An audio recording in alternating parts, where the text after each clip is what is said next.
Well, Henry, first off, thanks so much for taking the time to be with us this morning. It's great to get to have this conversation with you. So first off, just tell us a little bit about the history of the Christian Index. I think that there may be some in our audience who may not know just how historic of a publication that is. Well, yeah, I understand that. I didn't know until I started exactly how old the index was. It is the oldest continuously published religious newspaper in the United States. Luther Rice founded the Columbian Star in 1822 in Washington, D.C.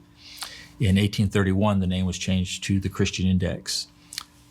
Through different permutations, it ended up moving to Atlanta in 1865, has been in the Atlanta area since then, and was at some point came under the ownership of the Georgia Baptist Mission Board, which is currently the publisher of the Christian Index. Yeah, it's definitely one of the most historic publications even in America. And so, well, let's discuss a little bit about your journey and how you arrived at the Index. What were some of the stints that you had? I know it was at some of the largest news media organizations in the world. So tell us a little bit about each of those stints and what you did. Well, in 1986, I was hired at Reuters news agency in Washington, D.C., a month before turning 21. And I was hired to translate photo captions from English to Spanish for the Latin American photo service that they were developing at the time. I was with Reuters for 13 years, worked my way from photo caption translator to photo editor and photographer. In 1999, I jumped from Reuters to the Associated Press, again in Washington, D.C., working at their State Photo Center, which was responsible for bringing in and distributing photography from all of the member newspapers across the United States, as well as staff and stringers. In about 8 years later, in 2007, CNN hired me and moved me from D.C. to Atlanta as a content editor for International News Source, which dealt with international affiliates contributing and receiving video content from CNN. Worked my way to a supervisory position there. I was at CNN for about 7 years. And after that, ended up with a couple of different jobs, not in journalism for a time. And 3.5 years ago, Roger Alford, who was the editor of the Christian Index at the time, hired me and brought me onto the staff at the Index. Yeah. So yeah, you've been serving and working in media in a stretch of time where there just have been some seismic shifts in the industry. And so what are some of the things that you've seen over those years? What are some of the major transitions that you've witnessed throughout your career? Well, I think the major shift has been from an analog world to a digital world. And in photography specifically, that's reflected in the fact that when I started at Reuters, one of the things I learned was how to process black and white film, make black and white prints. We would type the captions onto sticky paper, stick them onto the print, put it on a drum, and it would take 8 minutes to transmit that photo into the system where we could distribute it or transmit it over a phone line to a different location. So the transition from black and white photography to color photography, and then from color photography to digital photography, it made everything much more immediate. It shortened all the deadlines and the timelines, went from 8 minutes to transmit a photo to literally now seconds to transmit a photo. So that change from really having time to think about what you're doing to having to react much more quickly was the biggest change I've seen. Yeah. Well, in the midst of all of that, you had to train and work with your fellow coworkers to navigate those changes as they were unfolding. And so what were some of the biggest lessons that you've learned in having to communicate with those folks during those times of transition? The biggest thing is something I had to learn myself, and so I wanted to make sure that the people that worked with me and for me were aware of it, is to not be afraid of the change. The change is coming, and I think all people at some level fear change. They fear the uncertainty of their role changing. You get used to doing things a certain way, and you're not really sure where you might fit into a new system or a new way of doing things. So embracing the change, being willing to learn the new things that are coming down the road and really become an expert in them and make them a part of who you are. That's been one of the biggest lessons. Like I said, just to embrace the change, not be afraid of it, but just look at it as a challenge and a way of just continuing to develop personally and professionally. Yeah. Were there any like standout moments? And what like, give an example. Like, I think we've had the conversation before where you talked about what it might look like if you were taking a photo at the Super Bowl or even just any NFL game. Like what, Right. just to give us a sense of perspective, like what would that have looked like maybe, 30 years ago versus what it would look like today for a photographer? Well, for a photographer 30 years ago, for one, you're shooting on film. So you had a limited number of exposures. You couldn't just rattle off 1,000 digital frames in, a quarter. The other thing was, as far as getting that content back to somewhere where it could be distributed, we had what we called SneakerNet. So every photographer had a young person assigned to them. So if you shot, for example, a touchdown photo, immediately pull that film, hand it to your runner. They would physically run it back to the darkroom. That film would have to be processed, printed, captioned, and then transmitted. So at the end of the Super Bowl, for example, it might take hour and 15, 20 minutes to get that picture out onto the wire and transmitted to the clients. Now, of course, within a few minutes of the Super Bowl winning touchdown being scored, the newspapers and the media outlets, because so many of them now today are not printed newspapers, but they're digital outlets, will have that picture on their website. Yeah, it's just incredible to think about how all those changes have worked out and just how immediate all of that is, and just how immediate it makes all of the work. It makes that timeline just become so compressed, and it can be. Exactly. I can imagine just how nerve-wracking that could be, but also the technology does make it easier too. And so, kind of in the midst of all of that, you were kind of also on your own sort of faith journey. That's one of the things that was happening in your life in the midst of all of the different career moves and things. Yes. And so, we won't go into your full testimony, but I'd love to just hear a little bit about how you became a believer. Okay. I was born in Argentina to an Argentine family and raised in New York. My dad was a journalist as well. My mom and dad actually met working at a newspaper in Argentina, so it's in my blood, I guess. Yeah. And so I was raised a Catholic, and my faith was very deep. I've always believed in God. I don't remember a time of not believing in Jesus, but it was not personal. It was transactional. I went through a time of rebellion where I just walked away completely from God and the church. But then through some significant tragedies and changes in my life, and through the influence of a young lady who's now my wife, who led me to the Lord, she shared the bridge illustration with me. And I remember the moment in which it became personal and where I realized that Jesus' sacrifice on the cross was for me. And I remember just falling to my knees and crying and praying and thanking Jesus for the sacrifice and asking him to forgive me. Yeah. It was kind of in the midst of that. You also had the transition that you mentioned earlier, that was the transition that led you into working at the Index. So now, you have your professional media journalistic work that you do is Right. tied into your faith in a lot more kind of explicit Absolutely. way. And so now, as you are working more with a faith-based publication, what are some of the similarities and differences between, say, the Christian Index and some of your years previously in secular media? Well, I think the similarities are that we're telling stories and we're getting information out. And we're doing it in a way that we hope is engaging and will get people to come back and to read what we're publishing, right? The big difference is the audience. For one, at the Index, unlike a lot of other newspapers, we don't have a geographic-based audience. Our audience is the entire state of Georgia, in particular, Georgia Baptists.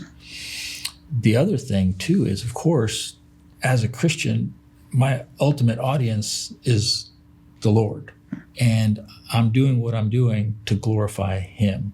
I had a coworker of mine from my stint at Walmart asked me one time when I went back, I was shopping there after I'd been at the Index for a while. And he said, "Oh, what are you doing now, Henry?" And I really feel that God gave me the words. I just looked at him. I said, "I brag on God."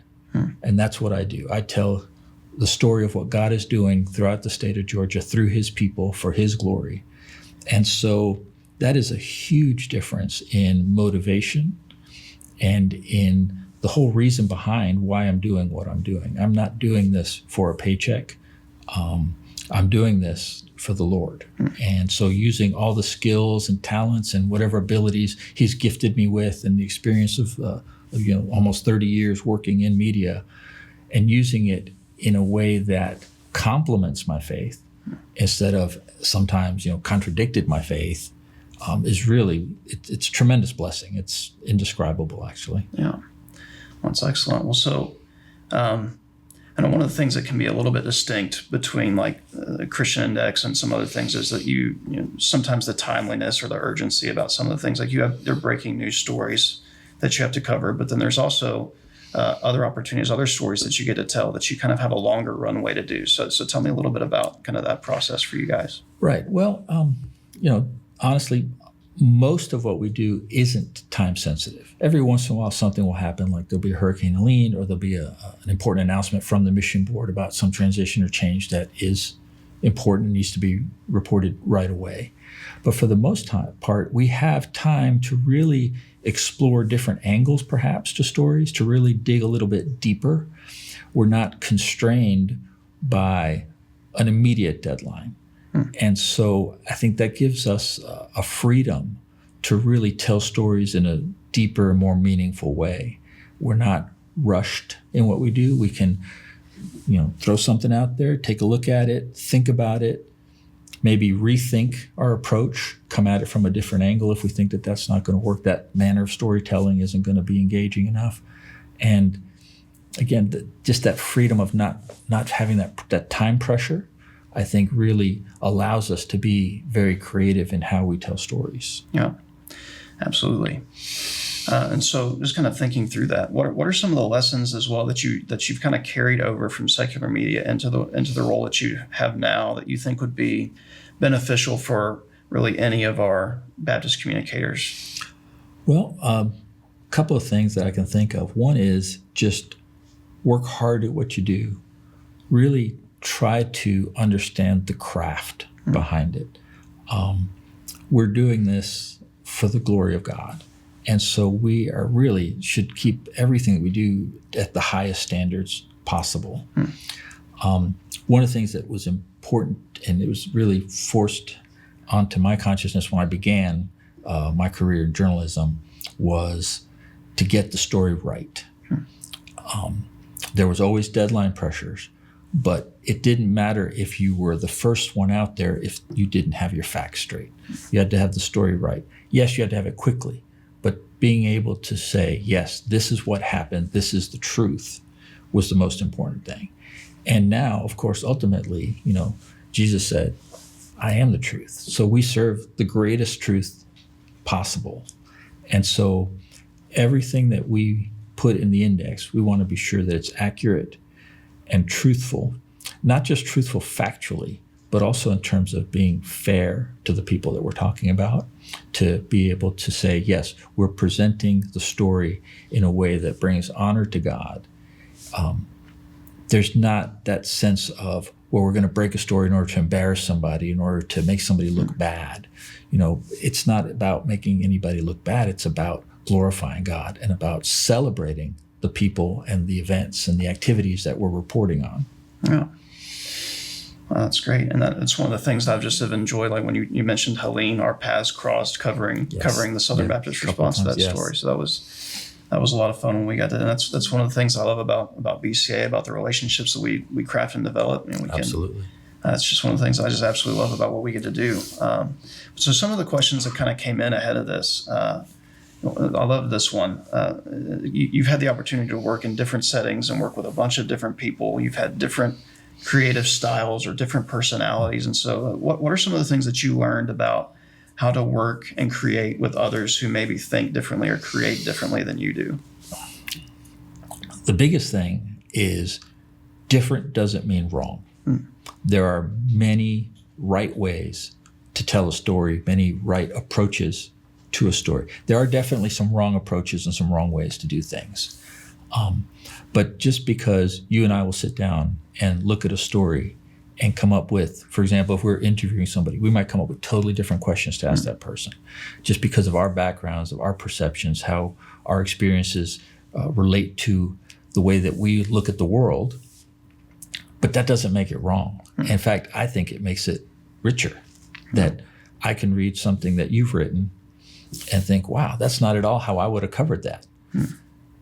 Because I've been in a lot of different settings and I've had to transition from, photography to television and now to print media and news writing, I'm always trying to learn new things. I don't ever want to stop learning. And so I think that requires something that in my personal life, the Lord has really been working on, is humility, breaking me of my pride and saying, you know what? I would have done that totally differently, but that way was better maybe, and learn from that and incorporate those lessons and those differences of approach into the way that I do things. I think that makes my end product and my stories stronger in the end. Oh, absolutely. That's great advice. And so here's one of the things that when we look at like the culture and the world that we live in, sometimes things they're just, whether it's cultural changes or even technological changes, they happen so rapidly. When you look out across that kind of landscape and kind of the tumultuous era that it feels like we live in, what are some of the ways that you approach communicating timeless truth in the midst of that? Well, I think the most important thing is to always remember that it is timeless truth. The culture can change, the technology can change. The truth doesn't change. God is still God. He has been, is, and will be eternally the same. And so not falling into the cultural trap of changing how we talk about truth, changing how we talk about the things that we see in the culture around us, right? For example, the transgender issue right now. There's a lot of different styles on how the secular media reports that, but the way that we report that in Christian media is factual. A certain person might be born male. Well, they are born male. We don't say that they're transgender. We say they're biologically a male, right? Truth is truth. And keeping that front and center and not being tempted to sway from the truth just because of cultural pressures. Because ultimately, as you said, culture changes, but God doesn't change. Yeah, absolutely. And his word doesn't change, and ultimately what he's up to in the world doesn't change. His mission doesn't change. Exactly. And so as believers, as Christians, our mission doesn't change. And that's ultimately the story we're trying to tell, is how Christians are living that out and churches are fulfilling that. Our mission is to glorify God. And we do that by doing what we are doing through our reporting, through our storytelling, through our photography, through our writing, to the highest possible level. We do it to celebrate what God is doing, right? I report on what God is doing throughout the state of Georgia for his glory through his people. And again, to do it in a way that reflects excellence. This year, for the first time, the Georgia Press Association awarded the Christian Index with 3 awards for excellence in journalism. So that just shows that the standards that we're trying to maintain at the Christian Index are being recognized and celebrated by our peers in the media, in the secular media. And they're noticing that this Christian Index is reporting and writing and taking pictures that rise to the top standards of any other media publication in Georgia. Yeah. That's excellent. And it's just love your wisdom and appreciate you taking the time to sit down and share this with us. And so I'm blessed to do it. Yeah. So thank you. And thank you so much. And very much appreciate it. You're very welcome.